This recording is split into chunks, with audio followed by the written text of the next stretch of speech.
So is moving to Kathleen, Georgia a good idea? Well, if you're coming to the Middle Georgia area and you're wondering what it's like to live in Kathleen, Georgia, this video we're going to talk about the cost of living, things to do, some of the neighborhoods, of course, because it's a real estate channel, and we're going to go through all the ins and outs and the pros and cons of living in Kathleen, Georgia, so you have a better idea of whether or not this is the best decision for you and your family. So let's get started.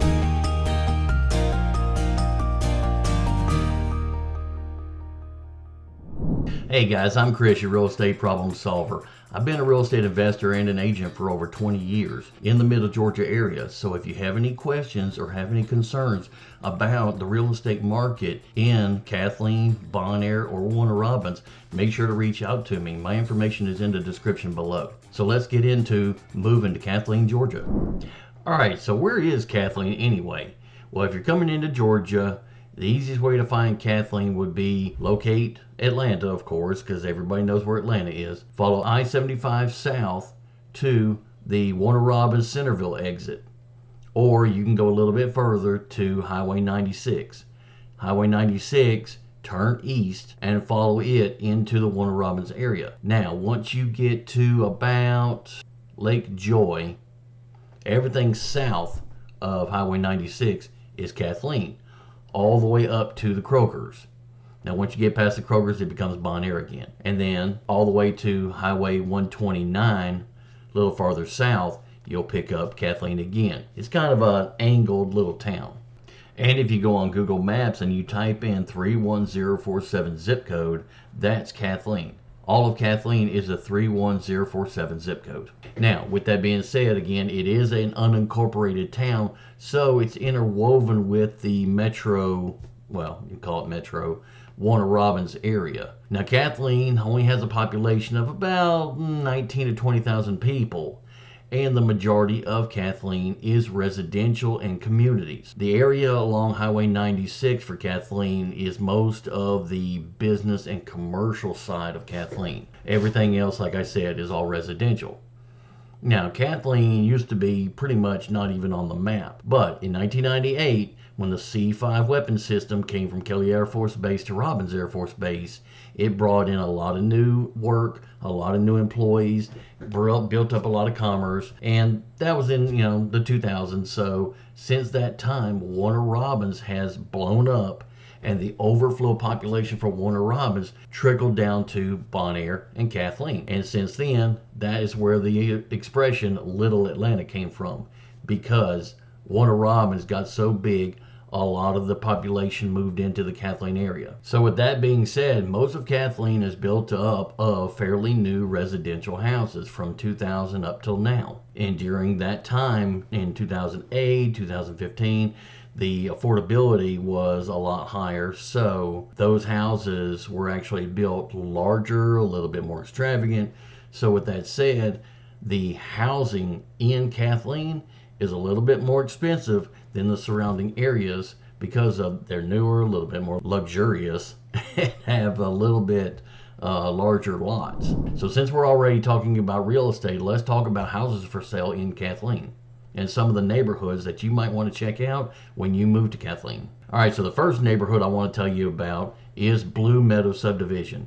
Now this is an interesting place because it's not really a formal subdivision. It's not really a formal community. These were lots that were sold to individuals, and most of them bought or built their own house on those lots. Now what makes Blue Meadows unique, all the lots are between 2 and 8 acres. So if you want to have that country feeling inside the city limits, well, there you go. Now, a lot of the people that bought lots in those areas, they don't want to leave, so you can keep an eye out for an occasional house that'll come up for sale, and you'd be better to jump on it quick because they won't last long. Now the next subdivision, just a little bit south of that, is Grand Reserve. Now I've talked about Grand Reserve quite a few times, and I've got a community tour of the Grand Reserve subdivision right here if you want to check that out. Now Grand Reserve started as Somerset subdivision in 2005, and over the years the first section were mostly brick front facing houses on a quarter to a third acre lots. They were 1-story houses, 3 bed, 2 bath, typical, bread and butter houses. As they progress, they get into the Grand Reserve section, and then the final section, the northeast side, which is Summer Branch. Now, like I said, Somerset original section is brick front, 1-story, 3-bed, 2-bath. Grand Reserve is mostly comprised of 2-story, 25 to 3,200 square foot houses, mostly 4-bedroom houses on usually a quarter to a third acre lot. And then Summer Branch on the northeast side that I mentioned, those are mostly hardy concrete siding, the new hardy board concrete siding boards, and those are 4 and 5 bedroom on a quarter acre to a third acre lot, 2-story houses. And then one more subdivision you might want to check out is Southern Trace off of Highway 127. Now this neighborhood's a little bit smaller, a little more intimate. It's one entrance, one exit, so it's kind of hard to find unless you know where you're going. But this is an all brick neighborhood, mostly 3 and 4 bedroom, 1-story houses. And most of these are sitting on between a third to a little over half an acre. So if you want a little bit more space, this neighborhood might be the place for you to check out. Now this is nowhere near a complete list of subdivisions in the Kathleen area. So make sure to contact me if you've got a particular subdivision, or if these don't fit your bill, then we'll find what fits your family and get you into a new home. Now like I said, this is just a small sample of all the subdivisions that are in the area. But at the time of this video, overall, Kathleen itself, the median priced houses are running around $340,000. Now what that means is the highest concentration of houses being sold are $340,000. Now the overall average price points for houses being sold in Kathleen is more like around $280,000, $290,000. Now if you don't want to buy a house and you just want to rent, right now the average, there again, average rents for houses in the Kathleen area are running around $1,300 a month. Of course, you can shop around for higher or lower, from the little 2 bedrooms all the way up to a 2-story, 5 bedrooms. Now, normally this is where we would go into niche.com and show the report card for Kathleen. But like I said, since this is an unincorporated town, they don't have any data on Kathleen. But what I can tell you is that the families that live in Kathleen love the family appeal, the community feeling, the safety, because the crime rate in Kathleen is really, really low. And if you don't believe me, you can go to crimerate.org and check it out for yourself. All right, so if you're moving to Kathleen, and especially if you're military relocating to Robins Air Force Base, one of your top priorities is going to be finding a good school. Well, you're in luck, because Kathleen has got a wonderful report card of the schools on niche.com. Now to start off with, some of the elementary schools you might want to research would be MacArthur Elementary, Purdue Elementary, and Kings Chapel Elementary. Those are the 3 main elementary schools that are covering the Kathleen area. Now, of course, if you get into high school, like Veterans High School, which is in the Kathleen area, and then you've also got Houston County High. Now, the high school districts don't follow the same lines as Kathleen's city borders. So, depending on where you buy a house, you may be going to Veterans High School, Houston County High School, Warner Robins High School, or maybe one of the high schools in Perry. And there's a link in the description below from Zip Data Maps that shows the elementary school map zones, so you can have a better idea on what areas are being covered by what schools. According to niche.com, the whole area is got A's and B's across all the board. So if you're worried about your kids getting a good education, don't be. So now that the kids are taken care of, it's time for the adults to go out and play, right? Well, there's plenty to do around Kathleen. Now, of course, there's not a lot to do in Kathleen itself because it's such a small, unincorporated town, sleepy town, like I mentioned. Warner Robins, yes, there's a few clubs, there's bistros, there's sports bars, and of course, you've got the park and recreation centers, you've got Rigby's, you've got Gold Cup Bowling.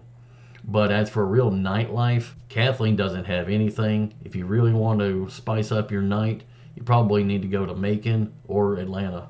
But since you're right next to Bonaire and Warner Robins, you've got all the amenities and all the events that are going on in the general area. For example, the city likes to put on a lot of events, like just this past weekend we had the couple scavenger hunts. Hawkinsville in the local area is getting ready to have a scavenger hunt.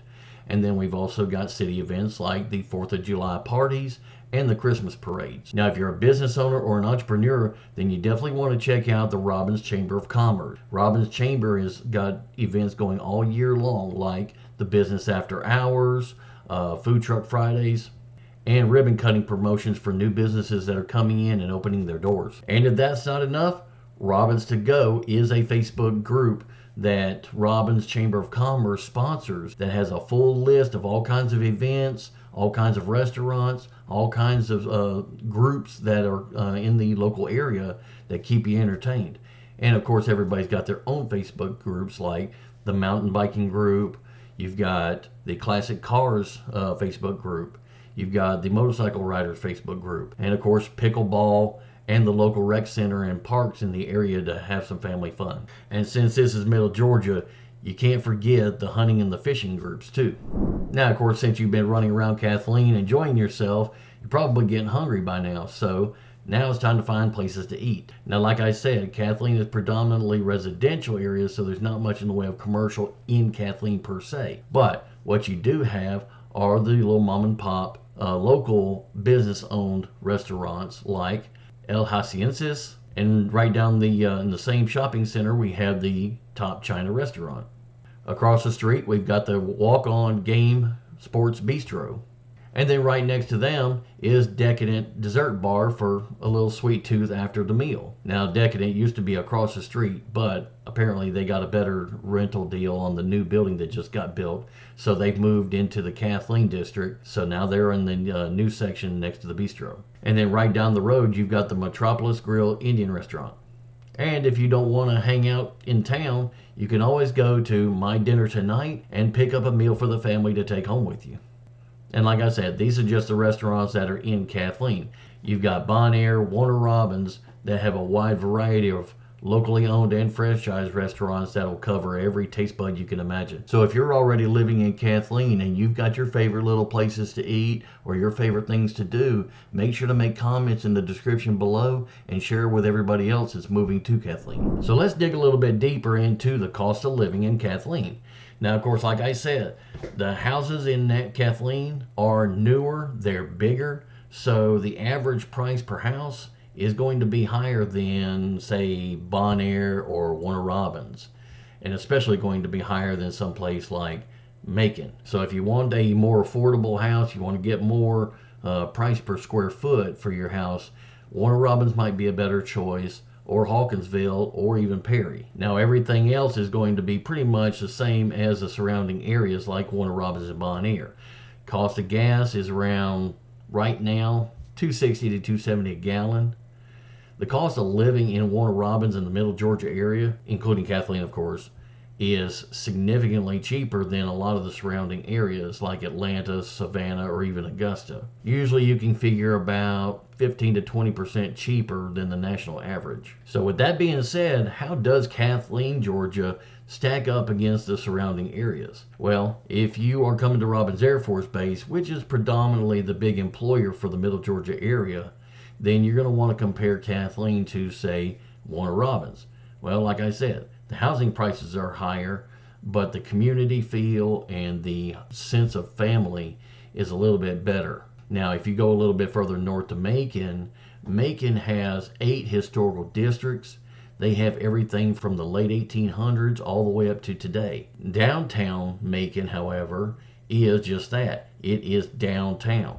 So it had some problems in the past, and Macon does have a bad reputation for crime and being run down. But city and county governments for Macon-Bibb County have gotten together, and they are making significant strides in building up the downtown 2nd Street areas. Build it up for commerce, build it up for businesses. And right now they are doing a great job of bringing back in small businesses. They are converting a lot of the old buildings into loft apartments. So the nightlife in Macon is picked up significantly. There's a lot more commerce going in and a lot more business going into Macon than what you may have heard of before. That would be for the people who are more interested in an urban life. Now, if you go into North Macon, which would be pretty comparable to Kathleen, they're more established neighborhoods, and they're closer to Atlanta, and they have bigger lots. So those are probably going to be about equal to or maybe a little bit more expensive than what you would find in Kathleen. Now, if we go south to Perry, like I said, the cost of houses in Perry is a little bit cheaper than, say, Kathleen. But a lot of the new houses that are coming up and the new construction in the Perry area is kind of skewing the numbers. Overall, price of housing is a little bit cheaper in Perry than it is in Kathleen, but the price points and the median prices that they're showing for Perry is significantly higher because most of what is currently selling are new construction houses. Now, if you want to compare the Kathleen area to something like Augusta or Savannah, then you can definitely see that there's going to be a cheaper cost of living for Kathleen than there are in those areas. And depending on the job or the reason that you're coming to Kathleen, of course, those areas might be a little bit too far out of the way for you to live or just too expensive. So now living in Kathleen, of course, is just a small piece of the entire Middle Georgia experience. So check out our videos on the channel and get a better picture of what living in Middle Georgia is like. And I'll talk to you on the next video.